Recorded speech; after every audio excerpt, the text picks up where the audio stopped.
It's almost here, or perhaps it's already here by the time you're watching this video. Warhammer The Old World has landed, and Square-based fantasy gaming from Games Workshop is back. We've known for quite some time now that the Tomb Kings of Khemri and the Kingdoms of Bretonnia would be the starting armies for this launch. And what large launch boxes there are, over 1,000 points in each, with a really nice mix of troops to get players started in their chosen factions. Now, I've been very excited for this release for quite a while now, and pretty much this whole calendar year I've been slowly eBay rescuing and second-hand buying miniatures from both the Tomb Kings and the Bretonnians. And if you're watching this video, you're probably a little bit more interested in the Bretonnian side, or at least at this point. And I have already produced a number of videos and painting tutorials which may well help you now if your army has just landed on your doorstep, or you're thinking about starting with Bretonnians and you want some tips of how to do so.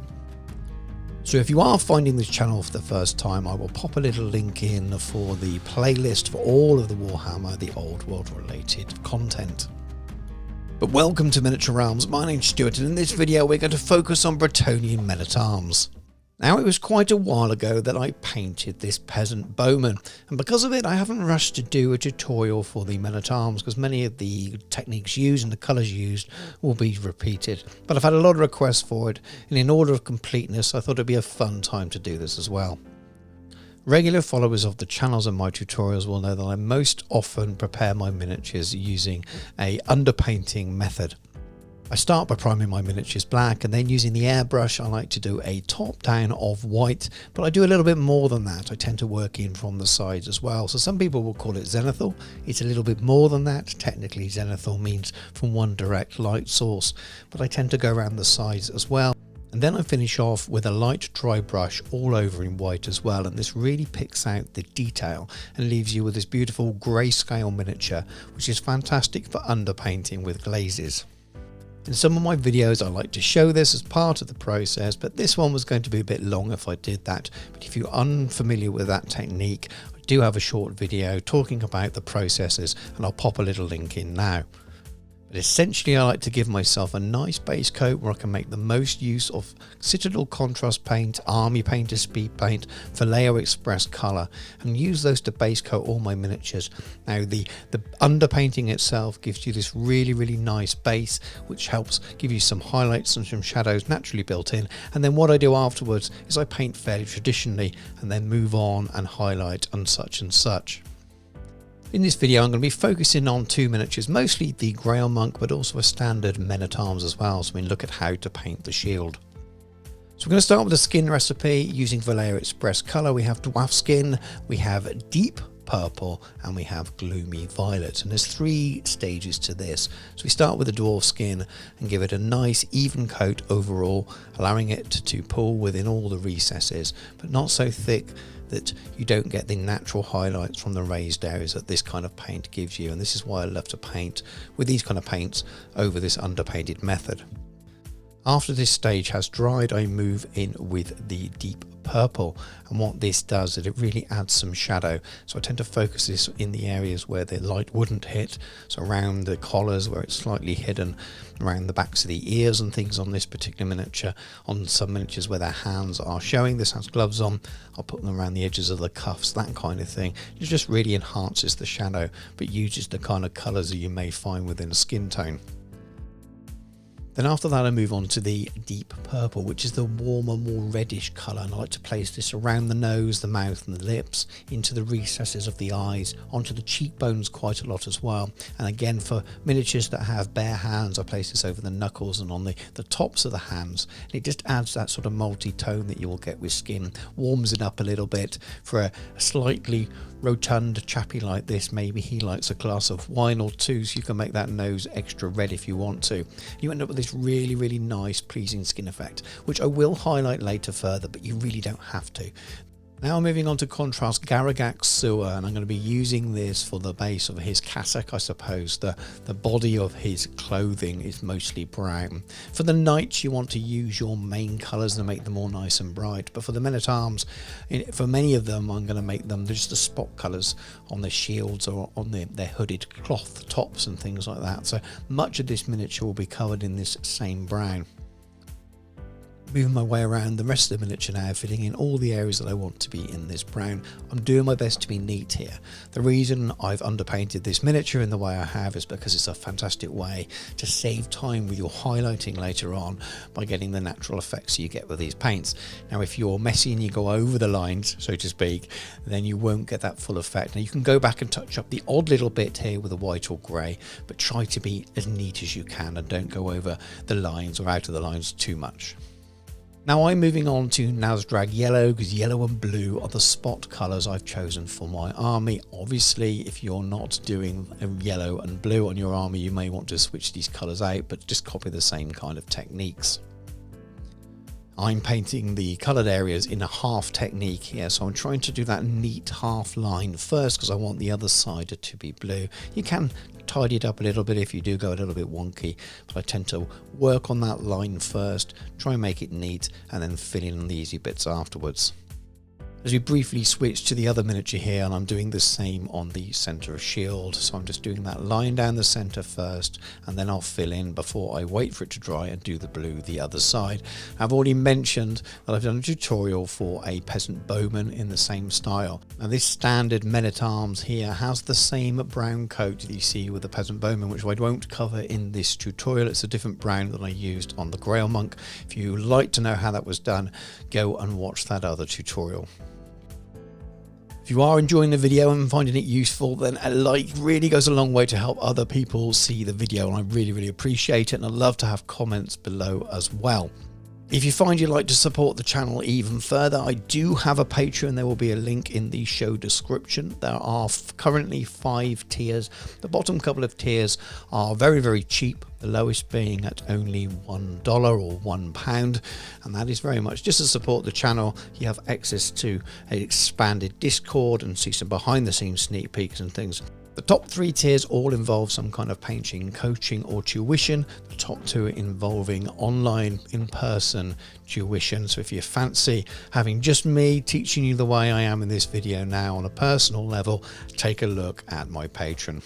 But back to the miniature, we're on to the blue now, and this is Omega Blue from Vallejo Express Colour. Just as with the yellow, I'm starting with that neat line first, and then I'll fill in the easier side. So I find when the brush has got some fresh paint on it and a nice neat point from when you've first added the paint, you've got the best control there to go and do a nice neat line down those centre points.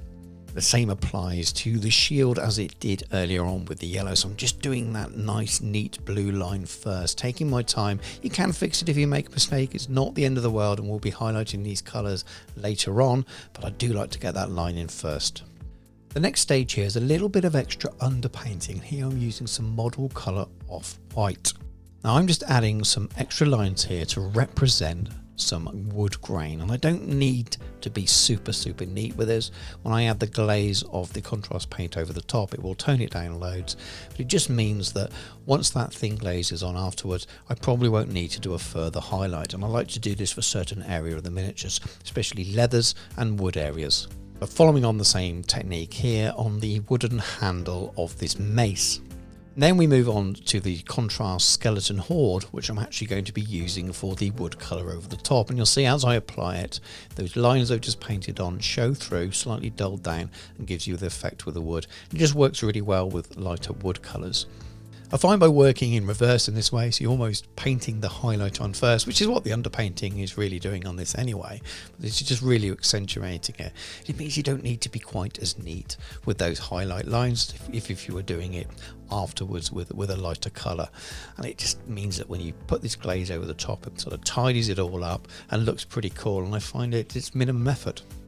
Now we're moving on to Contrast Black Legion, which is a fantastic black colour. It's thick enough to cover very, very well. If you add a tiniest bit of water or medium to it, you get a very nice contrast effect as well. I'm just applying it straight here to his boots, and that's all I'll do with them. I'll be adding some weathering powders later on. There's no point in me spending ages highlighting them when they're going to be all dirtied up anyway. I'm also using it on the monk's hair here. And again, it's slightly thinned here, very small touch of water, so you do just see the slight highlight built in there from the white coming through, and it helps you later on when you do a highlight of grey. So sticking with the brown colours, and I'm using Contrast Cygor Brown here, and the reason I've chosen this is because it's quite a different tone to the Garagax Sewer. It's a much darker colour and a much reddish, warmer colour as well. So I'm using this for all the leather areas, the belts and the straps, and his gloves as well. It just helps it stand out from the other brown. So again, working my way around the miniature, making sure I'm picking out all of these darker brown areas. You need to be a little bit less neat now. When you're painting brown near a brown, a slight little overspill just really doesn't notice. It's quite easy to tidy up. It's always worth having a little play with your contrast paint, especially if they are slightly older. And I'm using this straight out the pot. Sometimes when you've had it for a while, it just sticking up. Just make sure that you've got it in the right consistency. You get a really nice coverage, but that you can also see it doing its effect with those lighter areas showing through. If it's too dark and it's just like using a flat paint, then you're taking away all that hard work you've done with the underpainting stage. And what you can see is here, the lighter areas of the knuckles and the raised parts of the fingers, and that's just perfect. You could leave it as it is, and the miniature looks fantastic, or you can use it as a nice guide to come back and further highlight later on. Now we're moving on to our first metallics, and this is Decayed Metal from Scale Colour, or Scale 75. I like to use this as a base for most of my metallics. Now these guys don't have the most beautiful weaponry. It's going to be a dulled steel, so I find by giving it a dull brown base first before I move in with lighter, more silver metallics, it just gives it that slightly duller, dirtier look. There's quite a few little areas to pick out here, so I'm going around the edges of the belt buckle. There's also some metal plates on the doors of the triptych as well, so I've gone down the edges. I decided to make the inside of the doors metal as well, as if they're there to protect from the heat of the candles. You have the door hinges and the attachments in the shape of the fleur-de-lis on the back of the triptych as well as the hilt and pommel of his dagger that's strapped to his left shoulder. For the regular men-at-arms, there's even more metal, so we have the edge of the shield, and I do the backs as well. But we've also got his weapon here and the top of his helmet as well. This particular miniature also has metal studs in his armour, so you have to take a little bit of time here, just making sure that you don't mess up over your existing paint job when you're popping in these little dots. Now I've already finished this brown leather to completion here, because it's a lot easier to highlight before you pop on the metallics. Now obviously we haven't done those stages on the other miniature, and as I mentioned earlier on, if you want to see the recipe for this lighter brown, you have to look at it in the Peasant Bowman tutorial. Now we're on to our first silvery metallic, and I'm using black metal from the same scale colour range. I'm pretty much going back over everywhere that I've painted in the darker decayed metal, leaving a little bit of it showing here and there, and it just really helps add to the depth. So working my way around, trying to be careful here that I don't get metallics on the brown areas, and I haven't highlighted them yet on this miniature, so you can tidy up and cover things up if you do make a small mistake, but metallics can be a little bit of a pain, so I try to take my time here. Working my way around, filling in all the areas apart from the idol in the centre, which I'm going to make gold. When we get to the standard men-at-arms, it's much more the same thing, so working my way around the edge of the shield, leaving the odd little bit of brown metal showing through, it really doesn't matter. And then carefully dotting on all of those studs. Moving away briefly from the silvery metallics, and this is Necro Gold from the same scale colour range, and I'm just going to paint it in over the idol. Again, like I did with the black metal, I'm leaving some of the decayed metal showing through because it just gives you this really nice sort of earthy look, but also gives you this sort of natural shadows built in already, so you don't have to spend ages doing lots of washes. And for the top highlights of the metallics, I'm actually using Game Air Silver. Now, yes, it's an air paint, but I just find this has got fantastic coverage. It's very smooth and easy to work with, and it's my go-to top highlight for most metallics. Use it to dry brush as well. I'm just focusing on those topmost areas of the mace and of the inside of those doors. Using the same effect on the top of the halberd, focusing very much at the top, catching some of the raised areas a little bit lower down, but that it's brightest at the top, making sure that I just very, very gentle, blending it in. You get this really, really nice effect. We've not added any washes yet, and you still get this sort of nice natural layer in the metallics. And using that same Game Air Silver, just doing a further dotting on all those studs. To highlight the Necro Gold that's on the idol, I'm just using some Elven Gold, also from Scale Colour, and just doing the lightest of dry brushes just towards the top. So now all the metallics are down, we can work on highlighting those brown areas. So starting with Flat Earth and Tan Earth from Model Colour, and get to work on this cassock. I've got both on the wet palette there, thinned with a little bit of water. I start with the Flat Earth, just go around focusing on those most highlighted areas. And this is very much traditional painting now. So if you've done a base coat and a wash, if that's the way you used to paint, or maybe you've just done a really, really dark coat afterwards and you're highlighting up from there. But this is very much like that stage when you go back in and start to fill the colours in after you've added a wash and it's dried. I just find that this is much easier to do than working over something you've covered in Agrax Earthshade. You've already got some natural highlight in there, so you can follow the lines that are there much easier than I find anyway than you could do when you're going over a wash. It's much cleaner, and I find you need to do less work with the highlighting, which is work is time. So once you're happy with the Flat Earth stage, you can start adding in some thinner lines with the Tan Earth. And if you've got a large area that you want to slowly build up, you can obviously mix those two paints together as well. Do a little bit of wet blending if you wanted to. But I found here that the effect that the underpainting had given with the Garagax Sewer base coat, just given everything I needed really. So a few lines of the Flat Earth and then some even thinner lines of this Tan Earth here, and the cassock started to come together, and I was really happy the way it looked. And exactly the same method here on the leathered areas, but we're using chocolate brown and German pale brown, both on the wet palette, thin with a little bit of water as before, and just the same as with the cassock and the Flat Earth and the Tan Earth.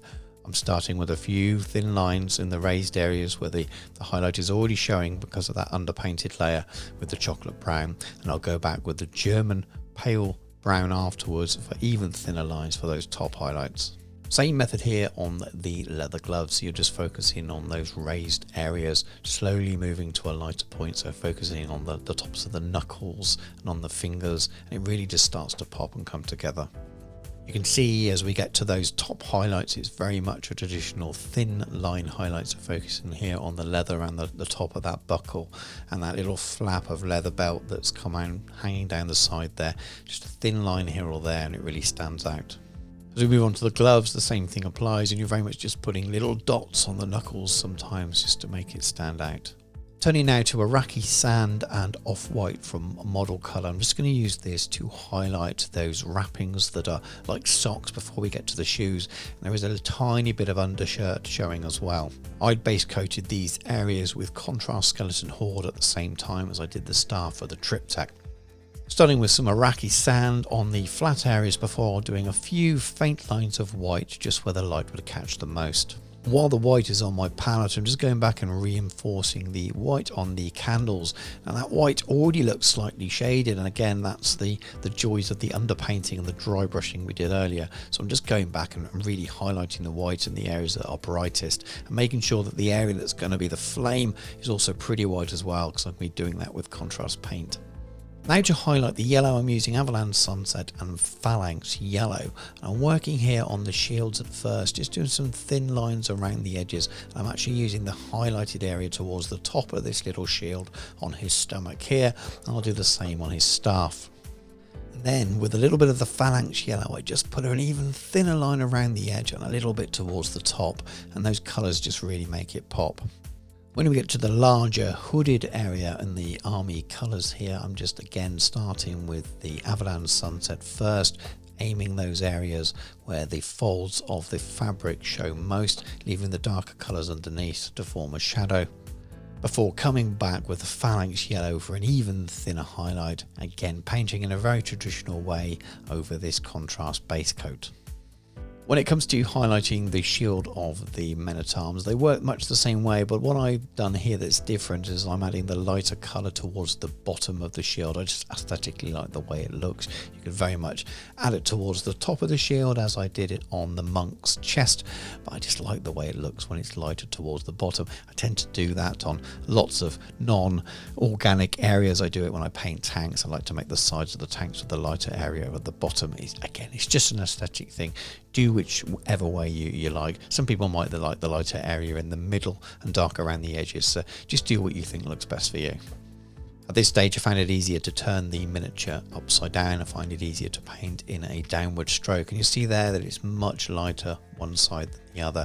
I'm just gently blending and feathering out here, and I'm just thin the paint down, focusing one area, and then with the paint thinned just brush it away from the lighter area, and it slowly blends into the darker. After that, just making it stand out and pop a little bit more with a thin layer all the way around the edge of the yellow area of the shield. Just makes it stand out a little bit. Now, to highlight the blue areas, I'm actually using some Scale Colour Fantasy Games range. I'm using a Ranrod blue and a Math blue. And now these colours just work really, really nicely with that Omega blue as the base colour. The Ranrod blue is very, very similar, so it's like a mid-tone. So I'm just filling in the areas that would be a mid-tone. And then I mix in afterwards the lighter blue, the Math blue, and it's perfect for an edge highlight and for a blend towards those lighter stages. Methods are all the same as they were for the yellow side. So when we get to the fabric areas, we're focusing on those raised areas, very much traditional highlighting and layering, leaving those darker areas in the recesses, working up on the lighter areas with the blues in lighter stages as you go, very much layering and building that contrast in. Exactly the same methods with the shield as well, so I'm focusing on the lighter colours around the edges, building those highlights in. Very shortly we're going to be working on the skin, so I like to paint in the eyes now because I can go back and tidy up afterwards. And what I'm doing here, just after adding the eyes, which I haven't done on camera because the position I get into is ridiculous, I'm just going underneath the eyes to make sure that they're completely in the shape I want to do. I'm just tidying it up with that base flesh layer. With that done, I'm moving on to natural flesh from Noctura. This is a Vallejo specialist range, basic skin from Model Colour, and I've also got out some of that deep purple again to glaze and put some of the colour back in if it gets washed out. Starting with the natural flesh, I'm just focusing on filling in and enhancing those highlighted areas. The skin looks pretty good as it is. I really like the method I use, using the Express Colour Dwarf flesh and the gloomy violet and the deep purple. So I'm trying not to undo that work by going in too heavy here. So I've thinned the paint almost 50-50 with water. And I'm just kind of enhancing, really making it pop and stand out. I then go back and follow up by adding a little bit of that basic skin into the natural flesh, and again just a slightly lesser highlight, focusing on the tops of the nose, the tops of the cheekbones, tops of the eyes, brows and that kind of thing. You can just see it really builds in that contrast for very little work. And then, so it's not washed out, I've really thinned down some of that deep purple and just glaze it back over the nose and the mouth area. Just find that it really adds a little bit of warmth back in. And what you get is something very similar to before, but just with more contrast between light and dark built in. Here I'm using a little bit of London Grey from Model Colour to highlight the black hair on the monk. And I just find gently going around, doing some thin layers, following the details of the miniature, and it just stands out enough, and that's all you really need to do. So now on to Iandan Yellow, Blood Angels Red, and some Black Legion, and I'm going to be painting the flames on this blessed triptych. We start pretty much all over with yellow, leaving the tiniest bit of white to show the hottest area right at the bottom of the candle, and then immediately go for a second layer in the Blood Angels Red as well, and this just kind of blends it in onto the miniature, allows the yellow and the red to blend together so you don't have too much of a line, finishing off with a little bit of black at the tip. So on to the final stages now. We're going to be using a little bit of Rhinox hide here with a bit of sponge just to add some chipping to the shield. So you just rub most of it off on a bit of paper towel after dipping it in the paint, a few little dots on here and there. It just looks like a mixture of mud or where some dents have chipped away from the paint. Now I'm going to use Grease Oil Wash. This is a ready mixed oil wash from Scale Colour from their Soilworks range, and I'm using this instead of anything like a Agrax Earthshade. This stuff is fantastic. I'm applying it to all of the metallic areas, and what you get with this is it doesn't pool at all. You're able to wipe it away afterwards, and it really settles in the recesses, and when it dries it has a bit more of a grimy effect to it, so it makes the metal looks a bit more old and aged and dirty. The other beauty with oils is once it's dry, you can go back with a little clean white spirit and clean it away off a surface if you feel that it has pulled too much. And it's just a really easy way to make sure that you don't end up overdulling your metallics. Now there's so few metal areas on this miniature, and I applied it quite thinly and sparingly that I didn't really need to go back and do the cleaning away stage, but I just prefer this to using Agrax Earthshade and non-oil too much. I still use them, but I often use this a lot as well. Now it can eat into your paint if you use it too heavily. I find that using the ready mixed versions from companies like this, I find it's not too harsh at all. So this miniature hasn't been varnished or anything yet, which you may do if you were using lots of oil washes on a tank or something, but that's something for another video.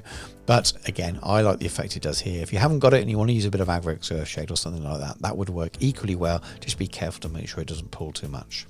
Using the exactly same method on the other standard men-at-arms as well. Here I'm making sure I focus around the center of the blade and around where the bolts are rather than on the edges. Pop a little bit on top of the helmet, around the edges of the base of the helmet as well, but trying to leave it from where the sun would catch. You can also, as I said, wipe it off.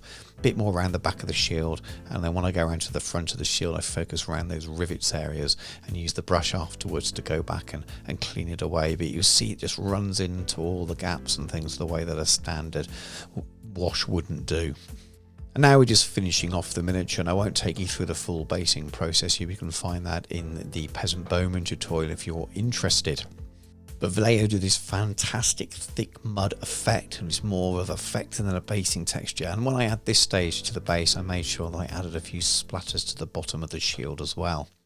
And there we have two finished miniatures. This is obviously the men-at-arms, which you didn't see quite as much in the video because I was focusing on the monk himself. But I really wanted to sort of show how a standard men-at-arms would work as well, with the same techniques in the shield. And then the monk himself, which you spent a little bit more time on, I think looks pretty cool.